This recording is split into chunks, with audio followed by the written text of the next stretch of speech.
Thank you. Eric, welcome. Well, it's a pleasure to have you here, honestly. It's on the one side we have robots now, this as an ongoing topic today. On the other side, of course, there are other important subjects, for instance, like China and the Chinese influence on the hospitality industry. So we are happy to have you here. Thank you very much.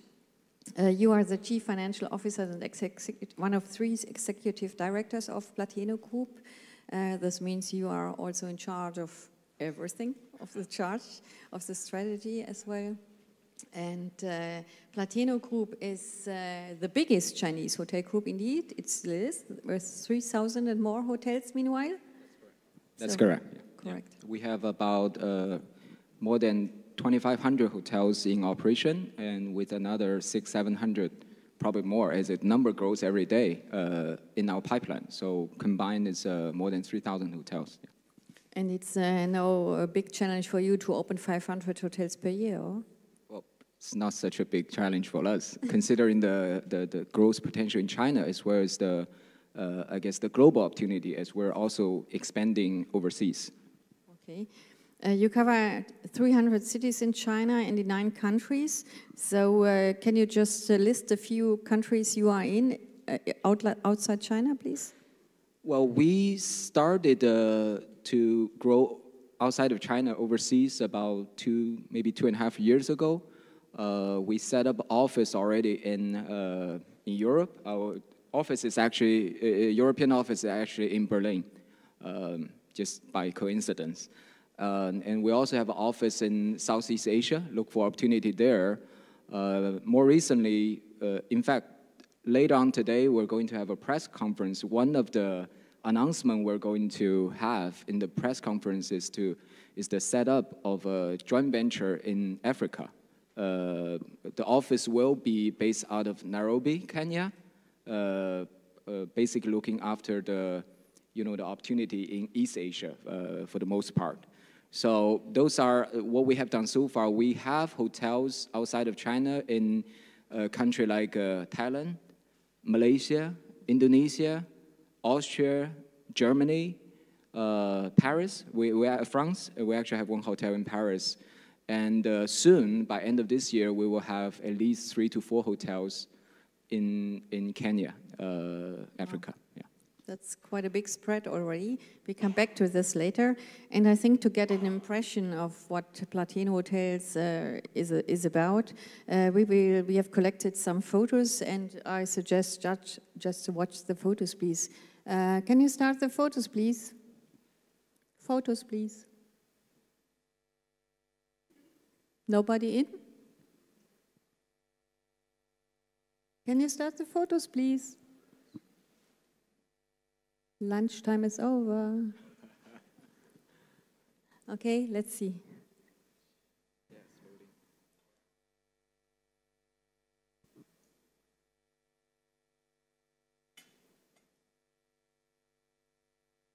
Does it work?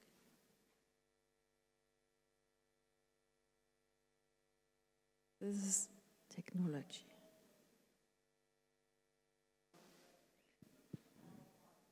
It's easier to book a hotel room online than getting the photos up.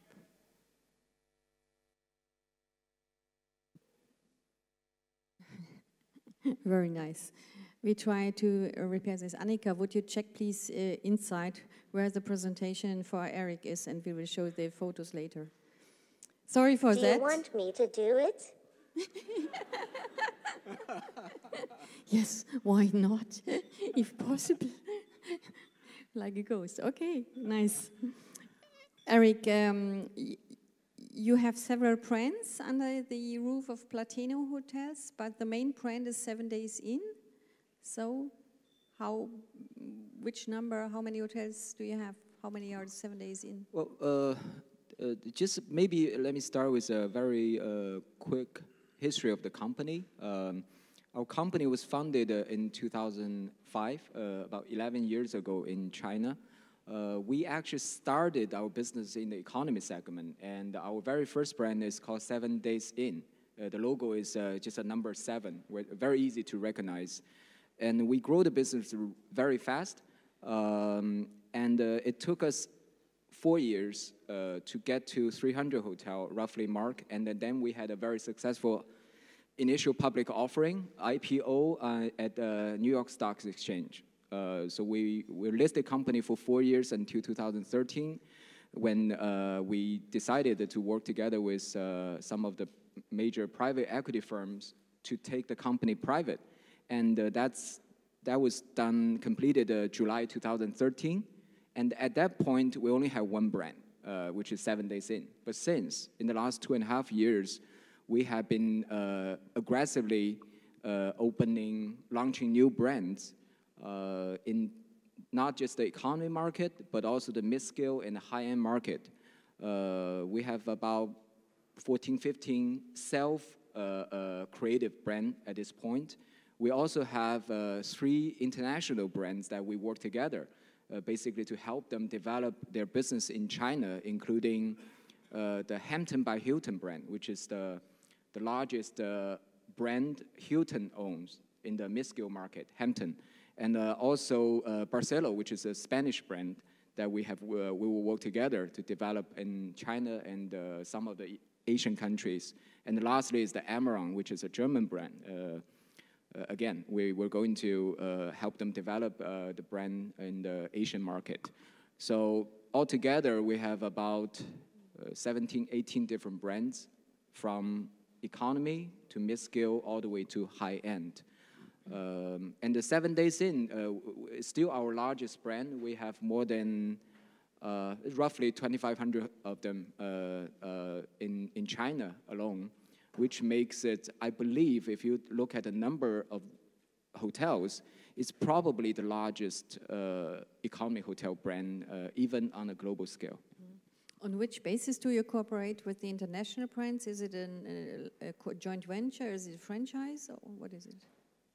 Well, the 3 brands I mentioned, Hampton, Barcelo, and Amaron, it's more like a master franchise agreement in the region. But we do more than just a master franchisee, because we also work very closely with them to help redefine the brand, to adjust the brand standards so that it's actually applied to China market, because the hotel market is very, very different from the rest of the world. So we do a lot more than just a master franchisee. You sound like a very experienced hotelier already, or hotel manager, but the hotel industry it was a coincidence that you stepped in. So you studied in the United States, Eric. So how did you end up in the hotel industry? What did you do before? Well, before joining the company, I actually had zero experience in this industry, in hotel industry. I started in the US, then I worked for a company called PricewaterhouseCoopers, which is one of the big 4 accounting auditing firm. But then 2007, October 2007, I joined the company, which back then it was still called 7 Days Group Holding Limited, as the chief financial officer. When I joined the company, our CEO actually convinced me to join, because he said we're already the largest, one of the leading hotel group in China. I remember vividly, we had 80 hotels in operation when I joined the company. Now we have more than 3,000 in the last 8 years since I joined. So it's an honor for me to be with the company, to see the company's huge development, transformation from a single brand local company to a multi-brand, hopefully a global player soon. So that's where I gain all my experience in the hotel industry. The development of Platino is based on the overall trend of digitization, which is the overall motto of the ITB convention this year as well. But let's come to talk about this a little bit later, because the first I got aware of Platino is a terrific, gigantic number, that you have a loyalty program counting 80 million members right now. in such a short time. So how does it work? How do you convince people to join your loyalty program, or is it just a click for them? Well, the member loyalty program has always been our core competency ever since the company was very small. One of the most important reasons is really because our founders and the CEO, Alex Chen, he worked for Ctrip.com before. He founded the company as the marketing VP. He has gained a lot of insight into this, really the how a membership program can help a company grow. So even back in 2005, 2006, I remember when in every single important management meeting, we always talk about how to grow our member loyalty program. We cannot just rely on OTAs because eventually we need to create our own member loyalty program. We need to create our own distribution channel that our customers can actually work directly with us, not through a third party. That's where we can actually build up the loyalty. So that has been our core, the focus of our strategy in the last 10, 11 years. So that's, to me, that's probably the most important reason that we have such a successful member loyalty program. And the other thing we did differently from our competitor in China is that because member loyalty program is so important, so we don't set up a very high barrier for people who want to join us as a member loyalty program. We want to make it very easy for them to join, and then by offering them the benefit, including, of course, the common ones are free, you earn points which can be redeemed in the future for free room nights. You enjoy the 15% discount of the rack rate. If you're a senior member, then you can get a late checkout, all sorts of benefits, so people will stay with us. So the barrier to enter is very low, so you can sign up as a member for free. But once they sign up, we try hard to make sure they stay with us. Mm-hmm. They make reservation in the future through our own channel rather than going to the OTA channel. I was told that your hotels just have a computer in the lobby, which is everybody can see, everybody can walk in, log in right away. So this was one of the first big moves you made to attract people. But now you told me before that people just register online every day. Well, the computer, we started that several years ago. Every hotel in the lobby, we have a computer so that when people, wow, it starts now. No. Oh. Thanks for. Should I continue? Yes, please. So please finish we finish this part, then we have a look at the photos. Yes. So when let's say a walk-in customer come to our reception, we make sure that our front desk employee, they convert them into a member. They convince them to sign up as a member. Then we provide a computer right there so that they can do the put in their personal information, create a membership account, so that they can immediately enjoy the benefit of being a member. So that what we started several years ago, quite earlier. But more recently, we have seen the trend that the computer is still there, but we don't necessarily have to rely on the computer, because smartphone has been so popular in China. Everyone has one, especially young people. Everyone has one. So they can easily use their smartphone to register as a member. So we're going to continue offering different tools, convenient tools, so that make the sign-up procedures as easy as possible. Okay, thanks for this. So let's try if the photo show is available now. Somebody here? Okay.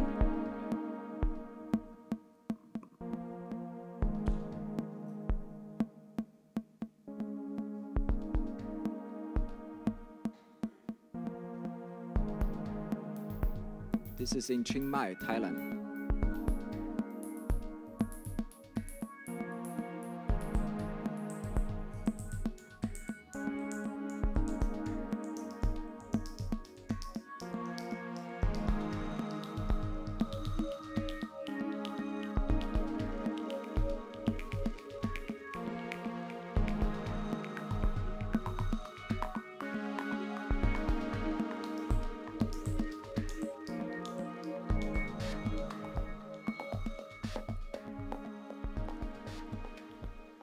Thank you. This is quite a range of hotels you offer, from resort properties, city hotels, to honeymoon suites.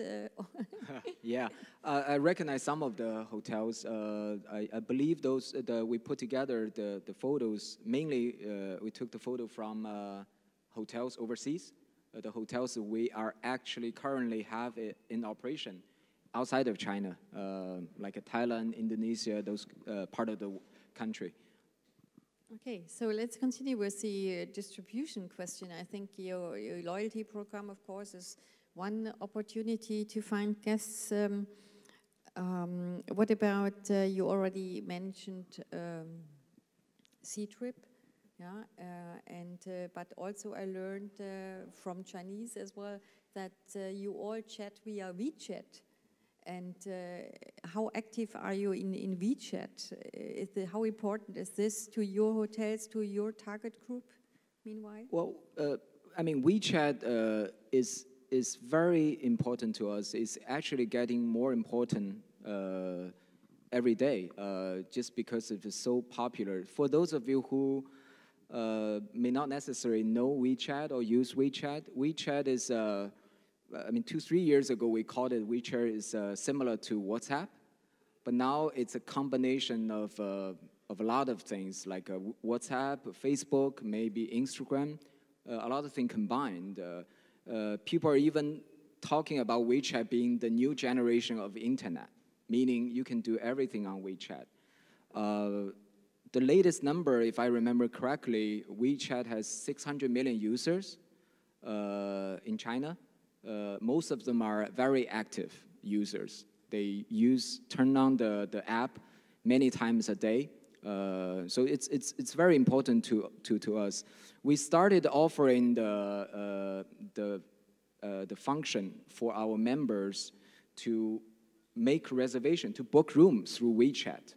Oh, by the way, WeChat, usually a company like us, we will set up a WeChat official account on WeChat. So you click into that official account, it has all the functions. You can actually talk to the customer service representative. You can actually book a room. You can actually provide feedback, all the functions that you can find on the internet. We started offering that service, I cannot remember exactly, but up to this point, the recent data shows 40% of the room nights booked through our own channel are coming from WeChat account. The other 60% are coming from, for example, the more traditional internet, like internet or mobile apps. But WeChat has grown from 0 to 40% in a very short period of time. At this point, we have close to 10 million followers, or we call fans, on our, to subscribe our WeChat account. So that makes us one of the largest official WeChat account in China. Yeah. But how do you manage to entertain these people? Because I think it's a big challenge to keep these people connected to your app and to your WeChat account. So do you market other products in your app except for the rooms? Well, right now, room is still we're considering that. We're actually considering that. One of the questions that's important you just mentioned is how to keep our members within our member loyalty program. So next time when they have a travel plan, they don't go to a OTA to book our hotel. I mean, the worst thing we can see is they go to ctrip.com, for example, to book our hotel. We end up paying a commission, but they still stay with us. How much? Well, roughly in China, it's roughly 15%, 15% commission. So we try to make sure that they actually come to our app or WeChat account to make the reservation. The key is really to prove to the members that there's a value, there's an additional value for them to use our account versus, for example, the OTA account, by offering them the points, the other benefit, like I mentioned earlier, late checkout and things like that, and also to make sure the process is very convenient. It's as convenient, if not more convenient, than as if they make a reservation through the OTAs. So that's critical to us. Yeah. Okay. How big is the online market, online travel market in China? You have any idea, any figure in mind? Well, I don't have an exact number with me, but from my recent discussion with the industry player, like, I mean, online market has become the major way of company like Ctrip.com, and the sponsor of this event, I think there's a Chinese company called Tunio, which is an organizer of a overseas tour package. I mean, they're increasingly relying on the online channel.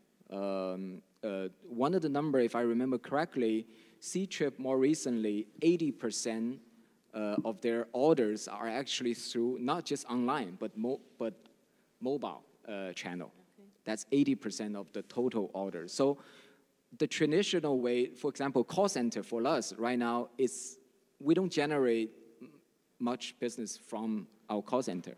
Call center is mainly a communication channel if the customers, if our members has something to complain or if they have questions. If they want to make a reservation, they almost never use the toll-free number anymore. Okay. May I ask how much of your business comes online and directly? Well, right now, when we look at our the orders generated, 75% of the orders coming from our own channel. Out of this 75% now, most are online. Like I said, the mobile app and the WeChat is generating a very high percentage. So out of the 75, most are online. The other 25, we're seeing probably 11%, 12% are OTAs, and the rest are just the walking customers. So we generate a very high percentage of our orders through our own distribution channel. Yeah, that's a dream number for some Europeans. With how many OTAs do you cooperate, Eric? Is it just Ctrip or are there others? Well, we work with Ctrip, we work with Elon, but now, I mean, since the several 2-3 deals Ctrip has done recently, they pretty much control I would say probably 80%, 90% of the OTA market in China, because Ctrip now controls, whether directly or indirectly, controls Elon, which used to be the second largest OTA in China. And through a share swap with Baidu, which is the equivalent of Google in China, they are now Ctrip is now the largest shareholder of Qunar, which is started as a searching engine in travel industry, but they also OTA in a certain way. So now they're dominating in this market. And we have a very close relationship with Ctrip. We're a close partner with Ctrip. Even last year, we invested in Elon together with Ctrip. Not invest, but we team up with Elon to purchase the share of Elon from Expedia.com. Yeah.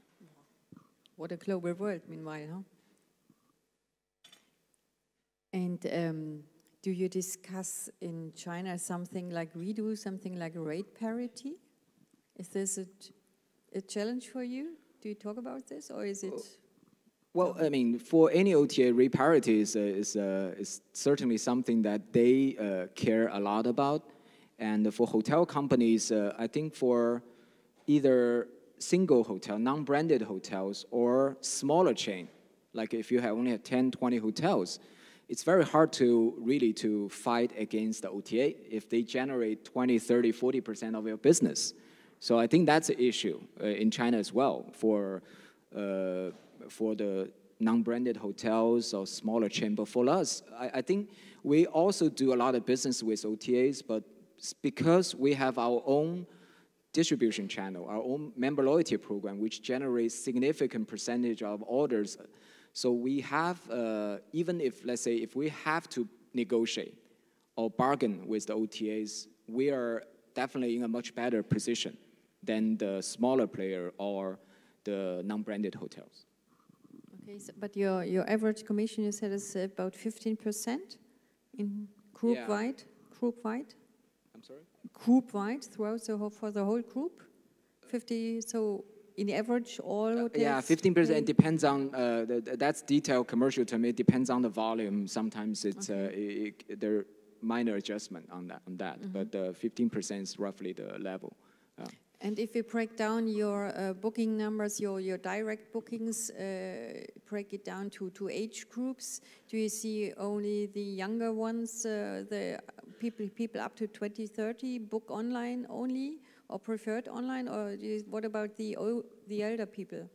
Well, in general, of course, younger people tend to rely more on the new technology, online booking. If you have the several years ago, mobile apps become popular. They use mobile apps. Now WeChat is popular. They use WeChat. They always follow the new technology.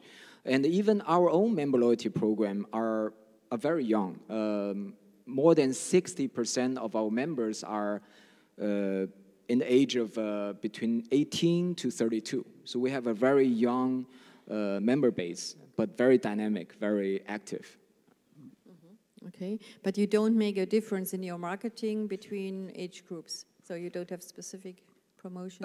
No, in the marketing program, we probably don't do that. But when we, as I said earlier, we have 18 different brands. When we are considering launching new brands in different market, mid-scale or economy, not so much on the high-end market, we certainly will consider what the young people they're looking for, whether the existing hotel, the portfolio, actually have some of the product that they like. In fact, one of the economy hotel brand we launched a year or so ago is called IU. It's just two letter, IU, which is, we called it the first internet hotel in China. So it provides a lot of new features, the fastest Wi-Fi connection you can find, and there's a barcode everywhere you can scan, you can talk to people, you can exchange messages. So just things usually the young people are looking for. So we watch the trend, what the young people looking for very carefully, and take action when necessary. How quickly will you multiply IU then? Well, IU grow very fast. It's more than 100 hotels now already. Within 1 year? Yeah, maybe 1.5 years, okay. 1 year period, yeah. Okay. Is this a product you would like to take to Europe? Well, yeah, we will certainly consider. There's several brands that we are considering in Europe, but the main brands we're developing in Europe is called 7 Days Premium, which is the slightly upgraded product of 7 Days Inn. What we're trying to offering is really a 3 to 4 star quality, but at 1 to 2 star pricing level. Really, it's, what we're offering is the value for money. But in addition, we also are looking for opportunities to grow several other brands, including the 2 mid-scale brands, ZMax and I believe James Joyce Coffeetel and IU. Yeah. Just can you give us a short description on the brands you just mentioned, the 2? Sure. The mid-scale brand that we are, in fact, one of the photos we just showed has its logo. It's called ZMax. It's a mid-scale brand we created it's about 2.5 years ago.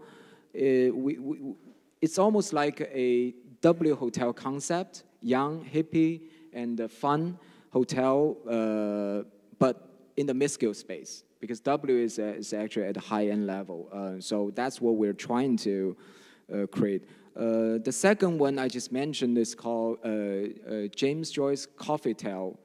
For I think probably you recognize the name, the James Joyce, which is a famous author. The book is Ulysses. Mm-hmm. But the Coffeetel concept is what we created for in China, especially in China and Southeast Asia market. We feel like it's going to be very popular because it really combined the coffee concept and the hotel, which for European people is probably coffee is what you have every day. But in China and the Asian country, coffee culture is something that becoming increasingly popular in the last 10 years.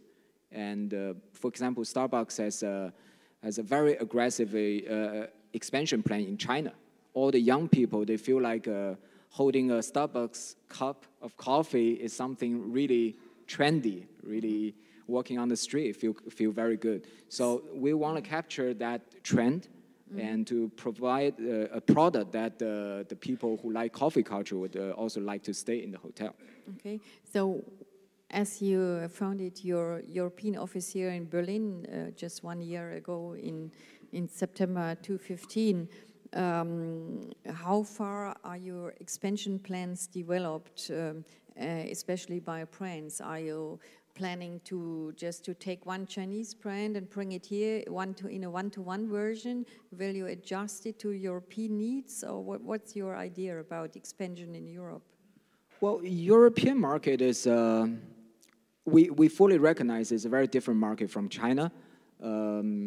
It's like when international company comes to China, like the brand I mentioned earlier, Barcelo Amron, the reason they work with us is really because Chinese market is very different. They want to work with a local partner so that they can immediately know what the customer wants.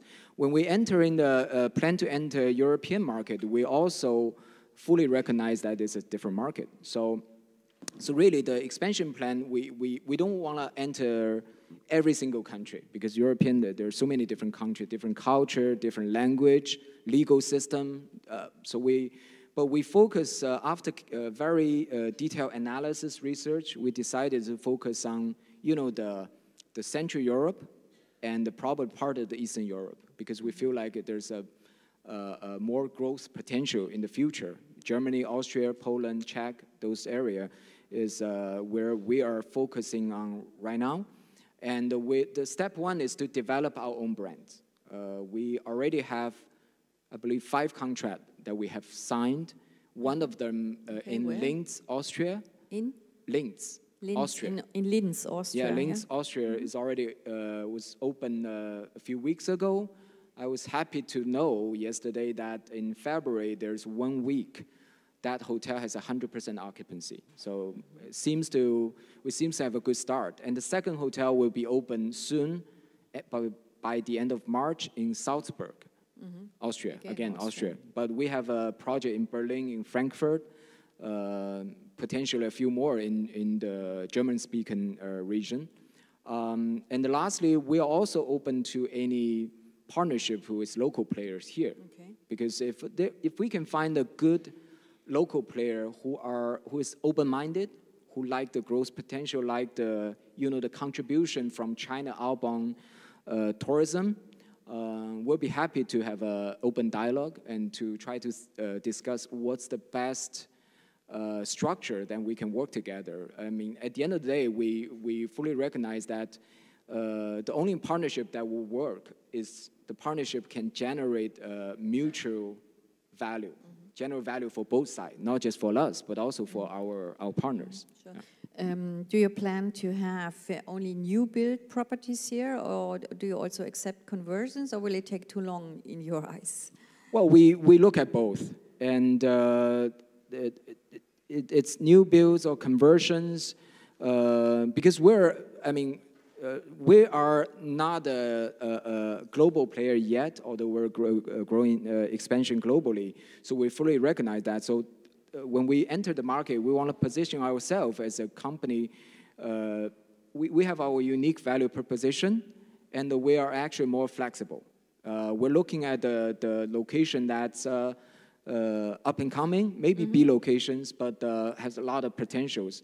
And when we talk to the owners, talk to the investors, we try to be more flexible and to listen to what they really want, rather than just, I know a lot of the very successful international players, they have a very strict standard. They don't negotiate. But we try to come to the discussion with an open mind and trying to be more flexible and seek the opportunity to hopefully create something for both parties, create a value for both parties. Let's talk a bit about Jinjiang, the name already well known here around as well, because Jinjiang now took shares in several companies, also in Europe.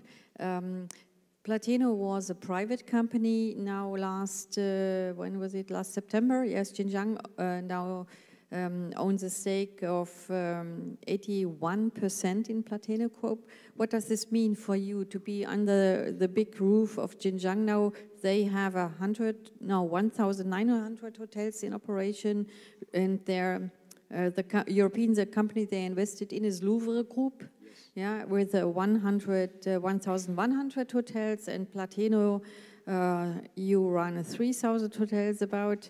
So that's quite a mass of hotels, a big pool under one roof. Which impact does this new ownership have on you, Platino? Well, yeah, as you indicated, the combined group with three companies combined, Louvre, Jinjiang, and the Platino, we have roughly 600,000 rooms under our management, which is currently, I think it's number 5, maybe given the expansion pace that we can deliver every year, we'll soon become one of the top 3. I feel confident about that. We just closed the deal 2 weeks ago, less than 2 weeks ago, end of February. So there's still a lot of work that we haven't really started yet. But when I look at this, I think there's a lot of positive impact to us as a result of the merger. Because Jinjiang, although it's a state-owned company, but it's very market-oriented. The deal that they have done that show that they have the ability to execute deals in the market economy, basically. But they are supported by the government, so they have sufficient funding in case of any future major deals that involve heavy investment. Jinjiang is supported by government, so they have the sufficient fundings. That's number 1. Number 2, Jinjiang is very powerful in certain part of China, especially in Shanghai and the eastern China. They are actually the 25%, if I remember correctly, 25% owner of Shanghai Disneyland. And the Disneyland in Shanghai will open in June this year, soon, in about 2-3 months. So will generate a lot of traffic into Shanghai. And they also own many very high quality properties in China, in Shanghai, which we hope we can actually convert some of them into our brand. So that's actually going to create some synergy to us. And lastly, the combined group of 6,000 hotels, 600,000 rooms, put us in a very good position when we, let's say, start a new discussion, negotiation with partners, for example, with OTAs. If we only have 1,000 hotels versus 6,000 hotels, we know that we definitely have completely different bargaining power. Yes. Oh, lastly, I want to add one comment. Although it's a merger, but Platino will remain as an independent company. All the management team, the company's culture, management style, our future expansion plan will remain the same. We're going to continue our own pace, while on the funding side, on the economy scale, that we can realize a lot of benefit because of the merger. Mm-hmm. Just to give the audience a clearer picture, maybe about your hotels in reality, in daily life, how much does 7 days in charge in China for one night, for instance? And just can you give us an idea? In Shanghai, for instance, in a good location in Shanghai? Yeah, 7 days in is an economy brand. It's a no-frill economy brand. Provide the basic the basic needs, but at a very consistent standard. So it's an economy brand. In China, take Shanghai as an example, where the average daily rate is, depending on the location, it's somewhere between 200 to maybe 280. Put it in the euro, it's, I would say, 30 euro to 40 euro range. Yeah. And in which price range do you want to start here, in Germany, for instance? Well, that I probably have to ask our European colleague. Yes, but again, it varies significantly from city to city. Okay, where's Roland? Roland, where are you? What's the the price range for our Roland, 7 days answer? premium. 50 euros, Roland, did I get it right? 50, 60? 50, 60 euros you're going to start with? Roland Parr is the managing director of the new European office in here. So 60 euros about you start with? Okay. Okay, thanks. So it's good. How aggressive are you in your pricing? Do you yield your prices, or will you be quite stable? Well, because we're talking about very wide range of brands from economy all the way to 5-star. So each brand or each segment, we're going to implement different pricing strategy. For economy and most of our mid-scale brand, we don't implement the yield management system. We usually maintain a very stable pricing. And we want to make sure the price is very competitive, offer the best value for money, because we are very confident about our operational efficiency. We can run the hotel at a lower cost than our competitors, so that we can offer lower price while our margin can still remain the same or better. So that's our pricing strategy in low-end and mid-scale market. But high-end market, it's just like any other 5-star hotels are doing. Yeah, it's a very flexible system. But to keep it simple, let's just stick for a moment to 7 days in brand. So what's the average size of a hotel? Is it 100 rooms? Is it 150, 300? Typical 7 days in is, as I said earlier, we offer the value for money, good value for money. So the size of the room is not big. Its average is inside the room is about 16, 17 square meters. Including the bath. Including the bathroom, 16 square meters. But if you include the allocation of the common area, etc., it's about 30 square meters. Okay. So average size of the hotel is 100 rooms. So 100 rooms, 3,000 square meters is the typical size. And we don't offer full-service restaurants. We try to make it simple because, I mean, in China, for 20, 30 euros, yeah, you get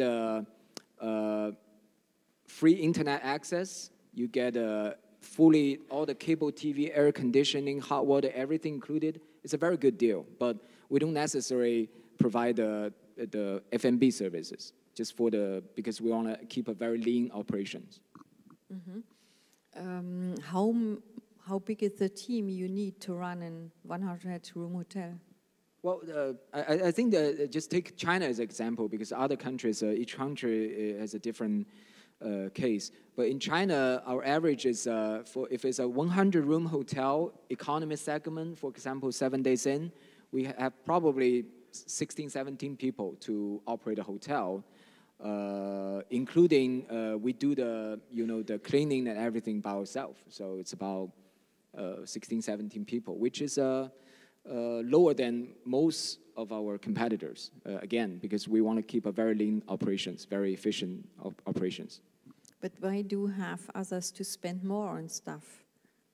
I'm sorry? Why do your competitors have to spend more on stuff? Oh, well, it's, I think over the last several years, many years, we have created a system, hotel operation system, which is more, in our view, is more efficient. Rely more on the high-tech, internet, IT technology. Our system is homegrown. Because just so a background, our founder and the CEO, he was by education was a software engineer. Okay. His first job is working for a software company. Their main product is hotel management system. So he knows how to streamline the process to make it more efficient. So over the last several years, we have created a system which is, in our view, is more efficient than others. So which help us to reduce the headcount to a level that is lower than most of our competitors. Okay, fine. Fabrice, where are you? I need you again, please. Because I would like to encourage you maybe to think about a few questions as we have some minutes left. But first, I would love to have Mario again asking you 2 questions. Maybe? Sure. Eric, I also can speak Chinese. Wow. Would you like to hire me for Platino hotels? Chinese love robots. Would you like to copy me? Well, it depends on how well you speak Chinese. Yeah, I would love to hire you. he's applauding himself, but I know from Fabrice, the technological father of him, that he does speak very good Chinese. But of course, we did not program all languages now to him.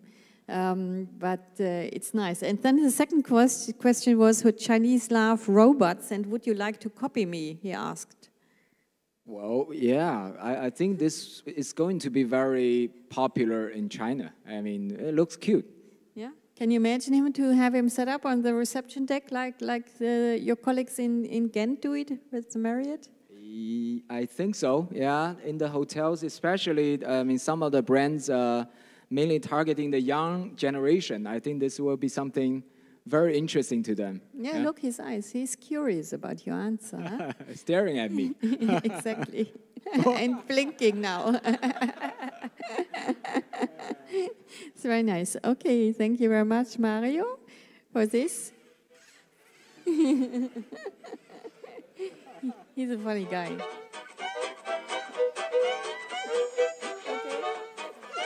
Great. We saw him dancing already today in here, so it's quite nice. Ladies and gentlemen, do we have any questions to Eric Wu? Yeah, can we have a micro, please? There's one with Macy from Macy Marvell, please. That, Annika in the middle on the left side, please. Or can you take the micro from the standalone micro? Hello, good afternoon. Yeah, my question is about actually the economy now, because there are a lot of questions, obviously, about the Chinese economy, which has had a big impact on financial markets worldwide, worries about the Chinese economy. I'm just wondering if you've noticed any reduction in demand across your hotel network. Do you see any impact, let's say, as compared to a year or two ago? Well, I can only speak probably from my own perspective. There are challenges in China's overall economy, that's for sure. I mean, people are seeing all different kind of signs. But talking about the travel industry in general, I think it's still a very healthy industry in China. We still expect to see a double-digit growth. So in general, travel industry is still doing well. For the hotel business, we have seen in the past year and a half, the economy segment is actually, the performance is not as good as we expected. Not necessarily because of the demand is shrinking. We think the main reason is because of Chinese customers, they're looking for an upgrade. They're looking for a better service or product that is not necessarily only provide the very basic amenities. So while the economy segment performance is going down a little bit, we have seen in the mid-scale market, like the 3-star, 2 to 3-star segment, has been doing very well recently. Our new brands that we launched, one of the brands is called Levant. I mean, very quickly, it has grown from nothing to over 100. And some of their hotels at a very high occupancy level. And lastly, I think you also need to look at China, because China is a very big country. Their market that are very strong, their market are suffering more. For example, Shanghai market, for the hotel business, the last 2 years has been great in all segments, pretty much, especially in the 4 or 5-star segment. They have seen growth, year-over-year growth consistently in the last 2 years. But in other part of China, for example, the northeast part of China, the overall economy is suffering, which already has impact to our hotel business. Yeah. Well, some other questions around? Who is shy? Yes, there's one more, please. And there's another one next to you. Please, you first. I'd like to go back to your loyalty program with the very impressive 80 million members. Do you see that primarily as a marketing measure, or could you see it as a revenue generator as well, either by monetizing the data or by possibly selling your points to other companies? Well, I think both. I mean, the fundamental part of the member loyalty program is because it generates orders, generate demands for our hotel business. But in addition, we definitely feel like there's a possibility that we can monetize this member loyalty program. In fact, we have just recently launched, we call Platino Travel. It's not Platino Hotel anymore. It's called Platino Travel platform, which eventually is going to replace our member loyalty program. So on the Platino Travel platform, we're going to offer not just our own hotels, but other travel-related products. Because we believe our members, they don't only need a hotel. When they, let's say, have a travel plan, they probably need other services. So this is the demand we're going to try to satisfy in the future, which if we do it properly, it will generate a lot of revenue for us. Okay, there was another question, please. I've got two questions. First of all, since just now in your speech you mentioned that most of the customers of Platino is young people, let's say like 18 to 30 something. So how would you define your customer abroad, let's say like in Southeast Asia and in Europe? Is it still especially for young people, or you have something else for the customer segment? And the second question is, what do you think is the biggest difference between the hospitality market in China and in Europe, let's say in Germany, because Platino has also business in Germany, in Berlin? Sure. Well, the first question is probably a little bit difficult for me to respond because we just started in this market. We don't have enough data to support basically what the customer profile we're talking about, and not to mention that some of the customers are from China. So really, it's a little bit too early stage to analyze that data. And the second question, the difference, well, I travel to Europe quite frequently, but not no more than, I think last year I traveled to Europe 5 times. It's already a lot, but not enough for me to know this market well enough. But I think in general, what we have seen by talking to some of our partners, I mean, again, I think European hotel market, especially like a Germany market, is a more mature market. It's all the regulations, the business models, it's very stable. Like when you go talk to someone for a hotel project, you can easily calculate what's the return, what's the affordable lease. So there are data there to support. And the data from the last 10 years, you probably won't go too wrong with the data in the last 10 years. But in China, the hotel market changed every year. 10 years ago, economy, when we first started our business, our hotels average occupancy 95%. And we even have some hotels consistently run at 100% occupancy. But now it gradually go back to the normal level, which is 80%. Our 7 Days Inn brand, for example, in China, now occupancy is down from 95% to 80%, which is, in my view, is more sustainable. Yeah, 95%, you know it won't sustain. So it's a very different market, and the customers here are, I think they know what they want. But in China, sometimes customers know what they want, but sometimes you have to push your product to them so that educate them, to let them know this is a good product so that they can try. So it's a very different market. Is it true that Platino also grew because of a very special marketing slogan Alex was thinking about? So you marketed Platino, or he marketed Platino in the beginning with a promise, with a quality promise, saying that all guests in China will get a hot shower within 10 seconds? Well, yeah, that's. I think right now, because the standard, we constantly improve the standard. So that is no longer, it's like a basic. It's like something that you have to offer. But interestingly, when we first started, let's say probably 7, 8 years ago, a lot of hotels in China, they cannot guarantee that you turn on the hot water, you wait for 3 minutes, then the hot water comes. Imagine that in the winter time. So we were the first to basically put out a guarantee. You turn on, you look at your clock, 10 seconds, you have hot water, which is something a few years ago people really like, because they feel they can rely, this is something they can rely, no surprise. But now since we do, this is one of the examples. We have done several other things, so it almost become an industry standard right now in China. So everyone is doing that. So we need to look for a higher standard so that we can constantly demonstrate to our guests that we can deliver it consistently. Are you sure you can deliver German quality, Swiss quality, quality made in Europe here?